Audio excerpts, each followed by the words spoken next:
If two anglers are standing on the exact same dock, casting the exact same lure into the exact same water, why does one pull out a base while the other just washes their bait? The difference has absolutely nothing to do with luck, and it rarely has to do with the specific brand of gear they are holding.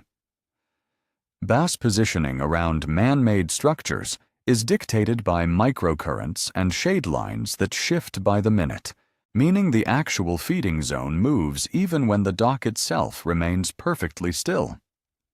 When you fail to understand the biological and environmental triggers dictating that movement, you end up fishing the human visual cue instead of the biological reality. There are three distinct variables this video will cover: how hydrodynamics alter where a bass holds against a wooden piling, why the shadow cast by a dock is often fished completely backward, and how the sensory biology of the fish forces them to ignore a perfect cast if it approaches from the wrong angle. None of this requires a depth finder, and none of it requires a boat. Imagine the scenario on a typical Saturday morning at a public pier or a residential dock. The first angler walks up, immediately goes to the very end of the structure, and casts straight out into the deepest water they can reach, assuming the biggest fish are as far away from the bank as possible. The second angler stops 10 feet short of the platform, doesn't even look at the deep water, casts parallel to the wooden walkway right in the dirtiest water, and hooks up immediately. The first angler isn't doing anything technically wrong with their retrieval mechanics, but they are operating under a fundamental misunderstanding of how predatory fish utilize structure. Bass do not care about the deepest water available in the lake. They care exclusively about the highest concentration of ambush advantages. But simply knowing that they want an ambush point does not explain why they will violently defend the left side of a specific piling while completely ignoring the right side of that exact same piece of wood. That specific decision comes down to microscopic changes in water flow that you cannot even see from the surface. This leads directly into the first major myth that is costing you fish every time you step onto a dock. Myth number 1 is the belief that the deepest water at the end of the pier is always the most productive zone. The common mistake is walking straight to the end of the dock and casting outward, ignoring everything between the bank and the platform. While depth provides security, research on largemouth bass behavior shows that these fish use vertical structures primarily as an elevator, not just a deep water refuge. Depending on the barometric pressure and the dissolved oxygen levels, bass will frequently suspend just inches under the surface, right against the wood, specifically to ambush forage species like bluegill that feed on the algae attached to the pilings. If you cast over them into the deep water, your lure is dragging along the bottom while the fish are looking up at the surface. The practical test is to dissect the water column vertically before you ever cast horizontally. If you drop a bait straight down alongside a piling and get bit before it hits the bottom, you know the fish are suspended in the upper water column. The next error compounds this problem, because even if you find the right depth, the angle of your approach might be making you invisible. Myth number 2 is the assumption that simply casting at the structure is enough to get a strike. The beginner looks at a piling, throws a lure right at it, and assumes that if a fish is there, it will see the bait. What this ignores is the highly directional nature of a bass's strike zone in relation to water movement. Even on a lake that appears perfectly still, wind and thermal shifts create microcurrents that push against the pilings. Hydrodynamics dictate that water flowing past a cylindrical object creates a pressure wave on the front and an eddy on the back. Bass are biologically hardwired to face into the current to intercept drifting food and to optimize water flow over their gills. If you cast down current and pull your lure up behind the piling, you're dragging it directly into the bass's blind spot, requiring them to turn 180 degrees to even see it, which expends unnecessary calories. The rule is to always identify the direction of the water movement, no matter how slight, and cast up current so your lure sweeps past the face of the piling naturally. But even a perfect upcurrent cast will fail if you misread how the fish are using the ambient light. Myth number 3 revolves around the belief that the darkest shade under the dock is the ultimate target. It sounds perfectly logical too.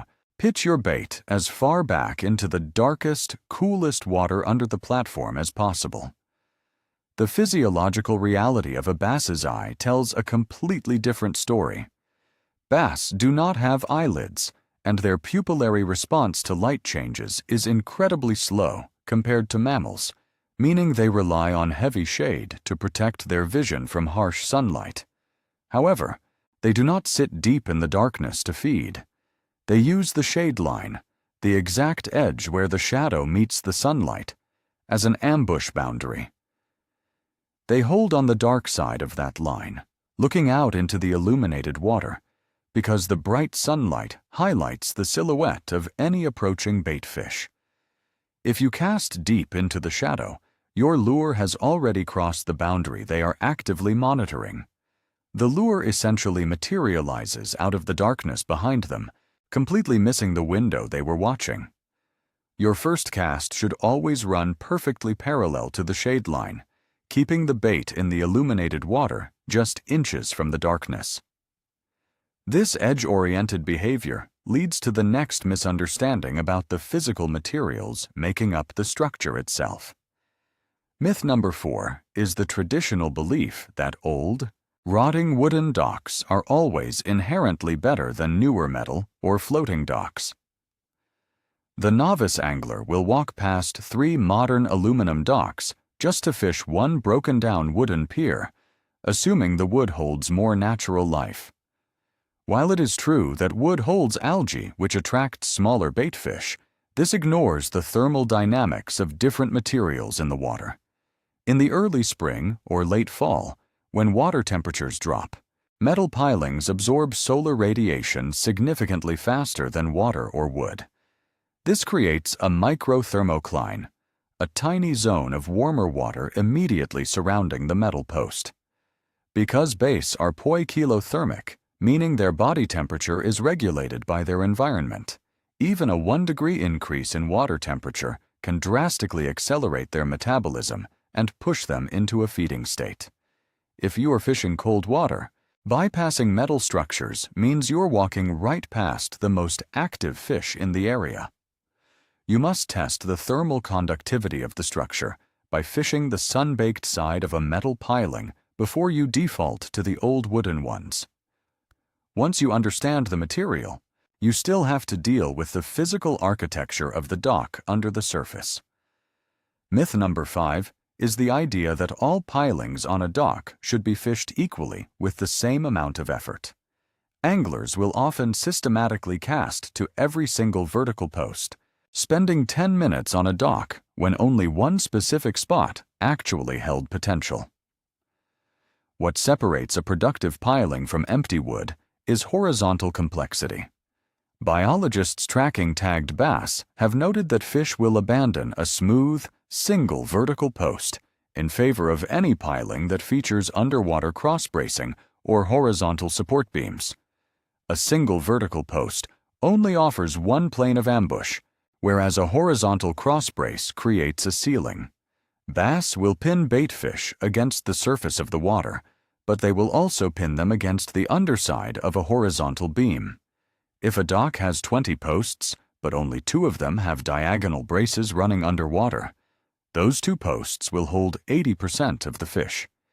You should visually scan the water for any structural deviation that breaks the vertical pattern, and focus your casts exclusively on those intersections.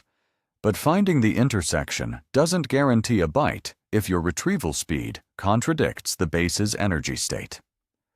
Myth number 6 is the widespread belief that a fast, erratic retrieve is the best way to trigger a reaction strike around heavy structure. The beginner burns a spinnerbait or a crankbait past a dock piling, hoping to shock a resting fish into biting out of pure reflex. The biological reality is that a bass holding extremely tight to vertical structure is usually in a state of energy conservation, not active roaming. Their caloric expenditure must be justified by the caloric intake of the prey. When a lure flies past their face at high speed, the time and energy required to turn, accelerate, and strike often exceeds the perceived value of the meal, especially in stable or dropping barometric pressure. Lures that hover, fall slowly, or suspend directly in their strike window force a different biological calculation. By keeping the bait in the zone longer, you agitate the fish into a territorial strike rather than a feeding strike. If a fast retrieve yields nothing, the immediate test is to drop a soft plastic right on the wood and let it sit perfectly still for 10 full seconds.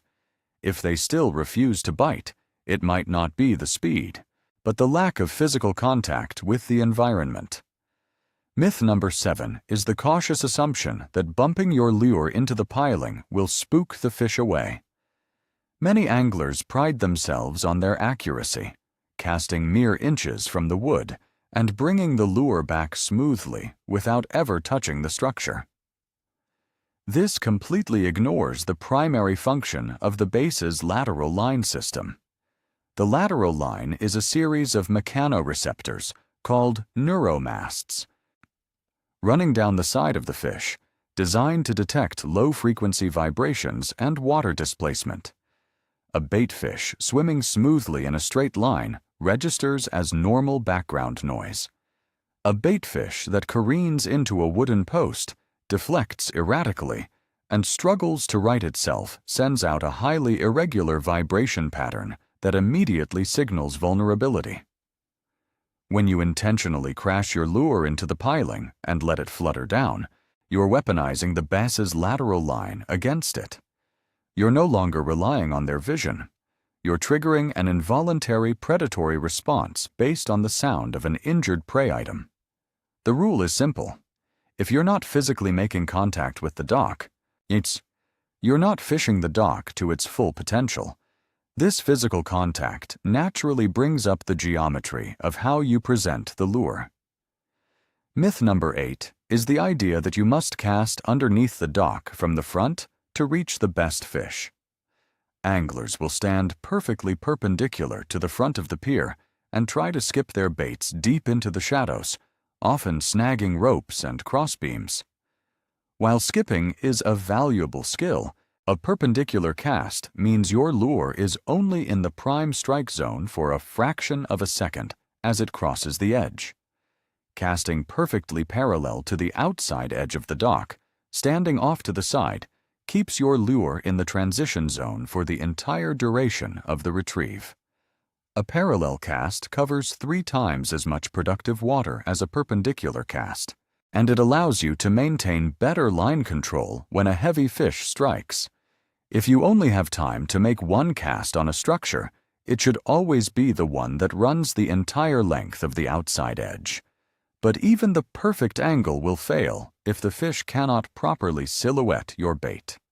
Myth number 9 is the endless cycle of changing lure colors to solve a bad bite around docks. When the fish aren't biting, the immediate reaction is to swap a green pumpkin bait for a watermelon red one, assuming the fish are simply being picky about the exact shade of the forage. Underneath a dock, in heavily shaded water, specific color spectrums wash out entirely.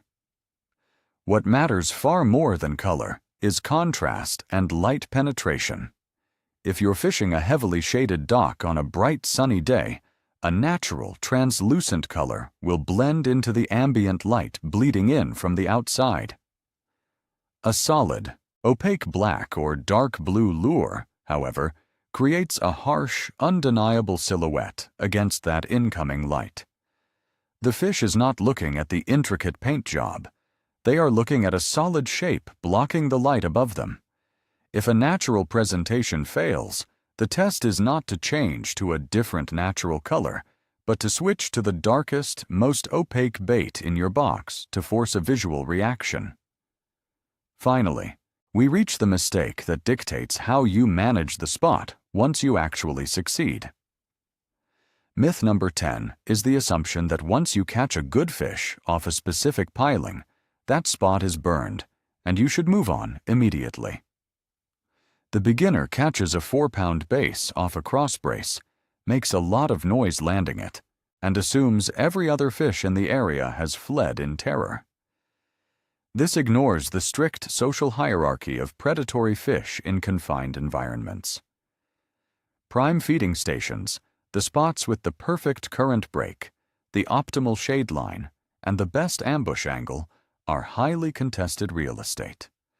The largest, most dominant base in the area will claim that spot. When you catch that dominant fish and remove it from the structure, you have not ruined the spot. You have opened up a vacancy. Within a remarkably short period, sometimes less than an hour, the next largest fish in the social hierarchy will slide up and take over that exact same ambush position. If you find a piling that produces a quality fish, the worst thing you can do is forget about it. That exact location needs to be retested on your way back to the truck. Everything covered so far assumes that the dock is holding active fish and that your job is simply to present the lure correctly. But the most critical variable isn't technical, it is behavioral, and it revolves around knowing exactly when a piece of structure has been thoroughly exhausted. The reason you're getting outfished isn't because you leave too early. It's because you stay too long trying to force a bite in a dead zone, hoping that a change in lure will magically manifest a fish that isn't there.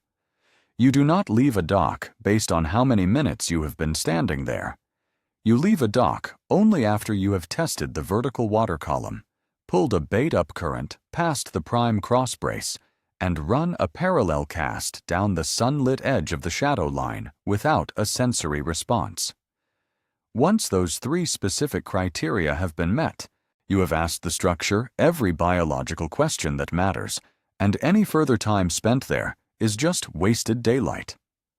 If this is the kind of fishing content you want more of, subscribing is the easiest way to make sure it shows up. On your next trip, don't look at the dock as a single object. Better angle first. Current direction second. Edge of the